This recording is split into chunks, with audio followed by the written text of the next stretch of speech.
دەستخۆشی دایە باوە دەستخۆشی دامەکەن زۆر سپاس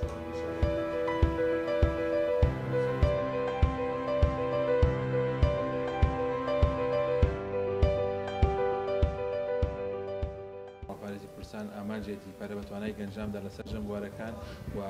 سەرجەم گەنجان سوود ببین لە پرۆژەکانی سنتەر بەبێ جیاوازی لەم پرۆژەیەدا پێمان خۆش بوو کە خولبوو گەنجانە بکەنەوەکەوە خاوەن پێداویست تایبەتن و نابیستن لە ڕێگەی پەیوەندی تایبەتیەکان توانیمان 15 گەنجی وەکو سوودمەند لە بەشی شێوەکاری و هەروەها بەشی سەرتاشی داوین بکەین و هەروەها ئەو گەنجانە ئێستا داتوانیوانە ئاسێکی باش لە خولی فێربوونی سەرتاشی و هەروەها خولی فێربوونی وێنەکێشان بڕۆنە پێشەوە هەروەها ئاسی باشیان بڕیوە لە داهاتووشدا بەرنامەداناوە کە خولی فێربوونی دروستکردنی خۆراک خواردن و شیرینی و هەروەها ساڵۆنی بۆ ئافرەتان و کچانی نابیستیش بکەینەوە بەردەوام بین لە پەرەپێدانی توانای ئەو گەنجانە.